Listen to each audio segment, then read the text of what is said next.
आज्ञा चोभय वंश्यानाम चरितम परम अद्भुतम। प्रभु आपने चंद्रवंश सूर्यवंश के राजाओं की कथा कही, परम अद्भुत चरित्र को सुनाया, लेकिन अवतीर्ण यजदोर्वंशे भगवान भूत भावना।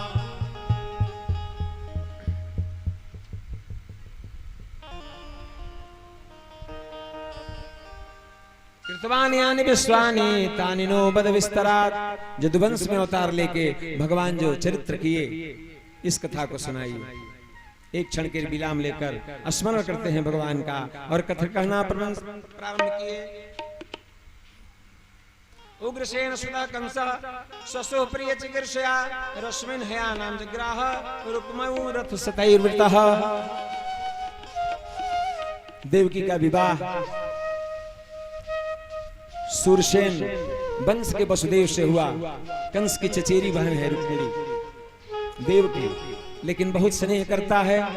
1000 रथ सजा है विदा करने के लिए, और जिस रथ पर वसुदेव देव की विराजमान है उस रथ को लेकर चला।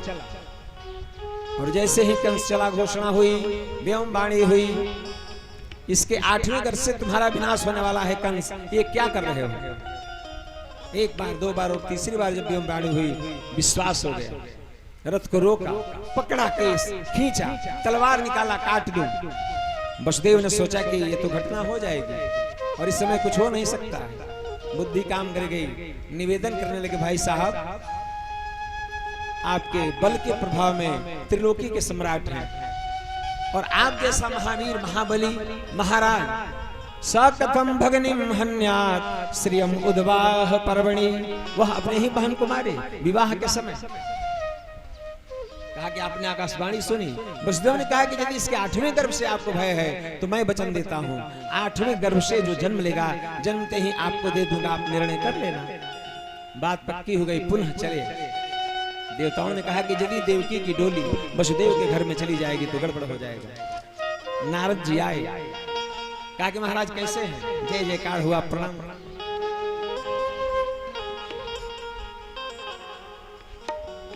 नारद जी ने कहा कि महाराज ये, कहा बहन को विदा कर रहा हूं। कहा आपने कुछ सुना नहीं। कहा सुना। कहा सुने, और फिर भी कहा कि तय हो गया जीजा जी से कि 8वें गर्भ से जो बालक जन्म लेगा उसको जन्मते ही, लेकिन 8वां होगा कौन। कहा कि पहला, दूसरा, तीसरा, चौथा, 5वां, 6वां, 7वां और 8वां। नारद जी मुस्कुराए। कंस महाराज ये गणित का विषय नहीं है। एक गोला बनाए, ये ब्रह्मांड है, और उस पर 8 बिंदु बनाया, कहा ये पिंड है, इसमें 8वां कौन है बता दो।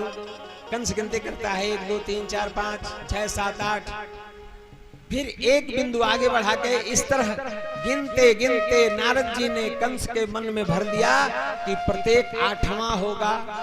एक बढ़ जाते हैं क्योंकि अंक तो है नहीं 1 2, और जब सबको 8वां कहा कि अब तो ये हो गया है कि, और बहन को मारना,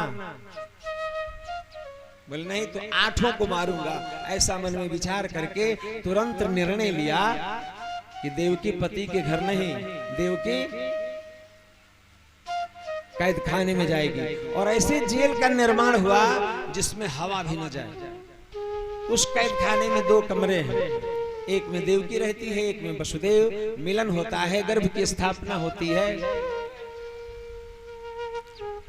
और जन्म के साथ ही बड़ा सुंदर निवेदन किया। जिस डोली को जिस पतिगृह जाना था, विवाह के समय ही मुड़ गया। और ऐसा निर्णय किसने लिया? अपने भाई ने, जो 1000 रथ से दहेज की वस्तु दे रहा था, जिसने निर्णय किया था कि देवकी का रथ जिस रास्ते पर चलेगा उस पर मिट्टी नहीं फूल होंगे। निवेदन करते हैं कि हाय रे विधाता तेरी, गजब की खाता तेरी, हाय रे विधाता तेरी, गजब की खाता तेरी।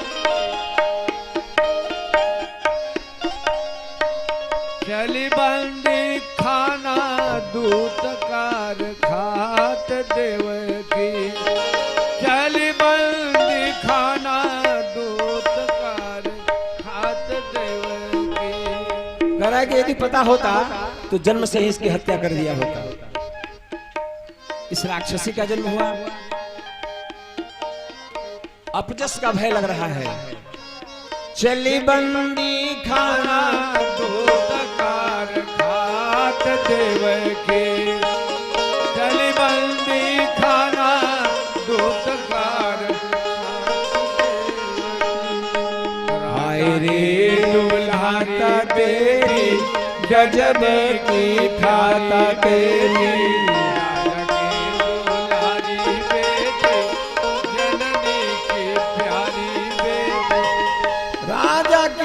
राजा की दुलारी बेटी, जननी की प्यारी बेटी। मेहदी सजे हैं जिनके हाथ, ऐसी देवकी। मेहदी सजे हैं जिनके हाथ, ये सोने से सजे हैं रंथ, फूलों से पटे हैं पंथ। सोने के सजे हैं रंथ, फूलों से सजे हैं पंथ। संग वसुदेव के सवार रथ देव के संग। सोने के सजे हैं रंथ, फूलों से सजे हैं पंथ। संग वासुदेव के सवार रथ देव के। और विचित्र विधान,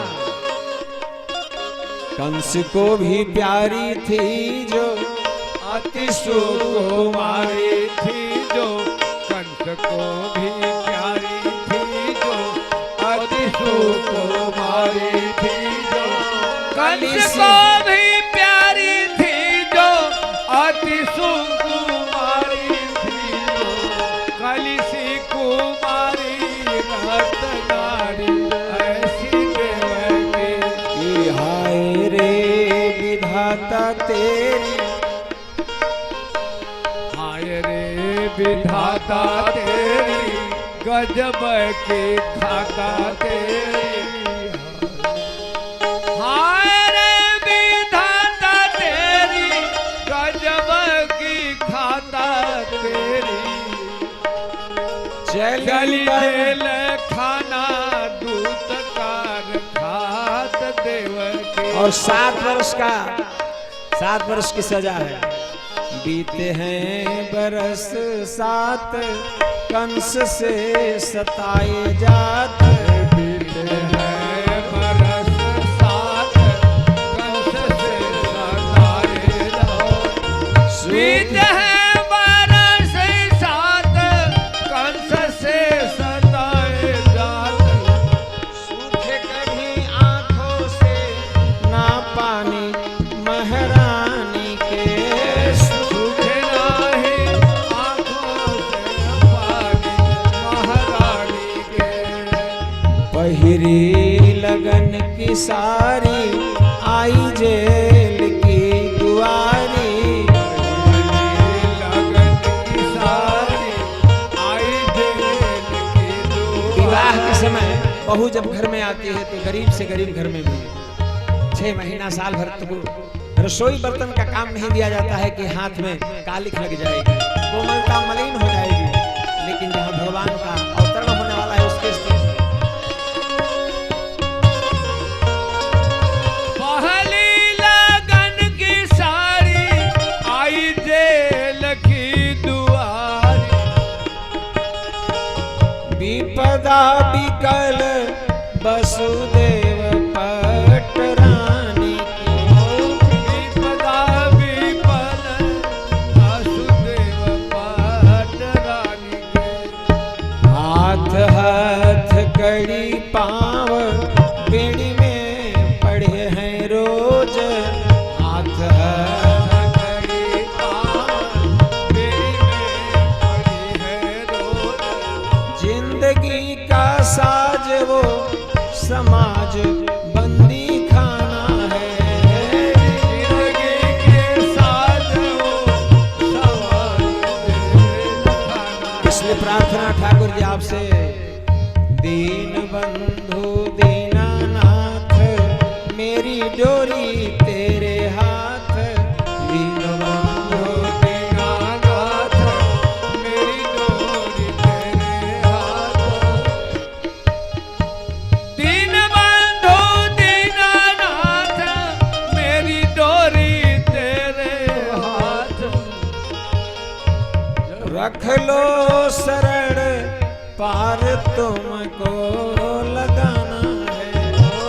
रख लो शरण पार तुमको लगाना। पार तुमको लगाना। पार तुमको लगाना। प्रभु अब आप ही की कृपा। घोर गर्जना घोर पहरे में एक दिन के लिए मिलना, गर्भ स्थापित होना, जन्म के समय। बहुत लोग कहते हैं कि टोकरी कहाँ से आई? भगवान जो सृष्टि को बनाता है बिगाड़ता है, वहां टोकरी की क्या? और एकदम से आज जिस बच्चे का जन्म हुआ हाथ में लेके जाना, टोकरी की व्यवस्था होगी, लेके जाते हैं और निर्दयता पूर्वक कंसबद्ध कर देता है। 1 2 3 4 5 6 7वां गर्भ विनष्ट हो गया। ये 7वां यही बलराम जी हैं। भगवान ने जोगमाया को आदेश दिया कि जोगमाया तुम चलो ब्रज में और मैं जा रहा हूं जेल में, अदला बदली होगी।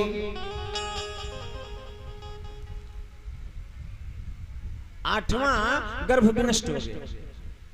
संकर्षण 8वें गर्भ को देवकी के गर्भ से खींचकर रोहिणी के गर्भ में अवस्थित कर दिया गया।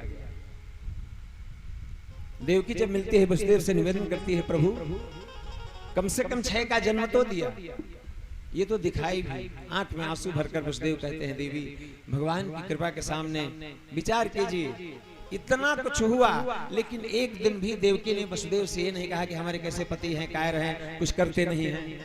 ये भगवान की कृपा है, इसको स्वीकार करके भगवान जो चाहेंगे वही होगा। प्रणाम किया, 8वां गर्भ स्थापित हुआ।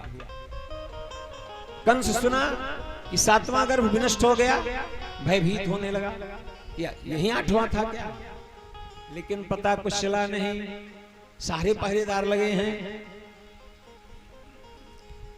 समय आया, अनुकूल ग्रह तारे का, ग्रह नक्षत्र की स्थिति अनुकूल बनी। भादो का महीना, मध्य रात्रि, हल्की हल्की बरसात हो रही। जोग माया का प्रभाव इतना हुआ कि जितने पहरेदार थे उधर अपने भवन में रात्रि में जब के टहल रहा है कि आखिर क्यों इतने पहरे में 7वें का पता नहीं लगा।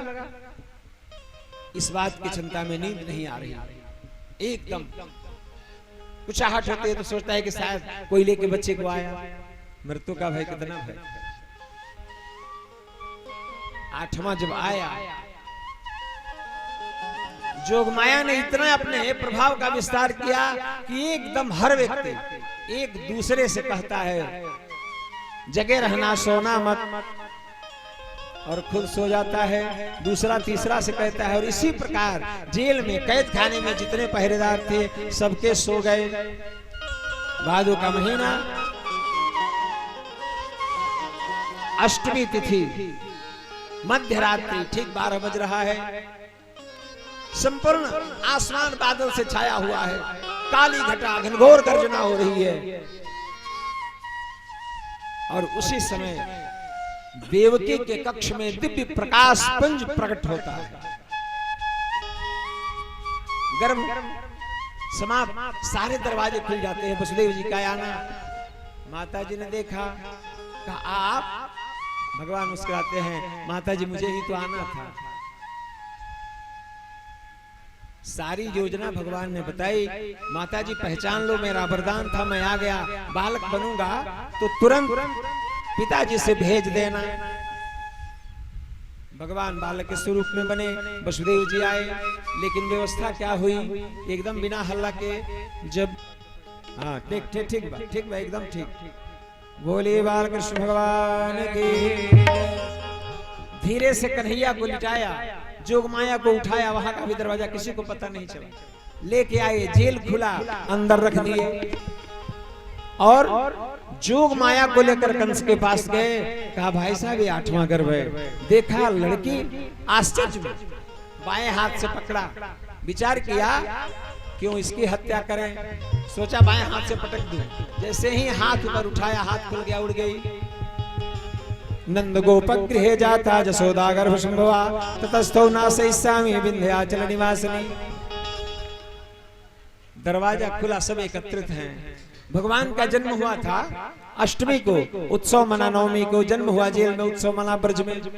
और इधर यशोदा को बच्चा होने वाला है, इसलिए यशोदा अम्मा ने अपने नंदों को बुलाई है, नंदा सुनंदा को। यशोदा आज देर तक सो रही है।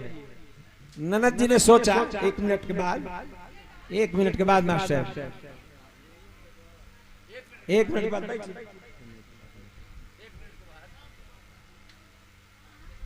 सो रही है।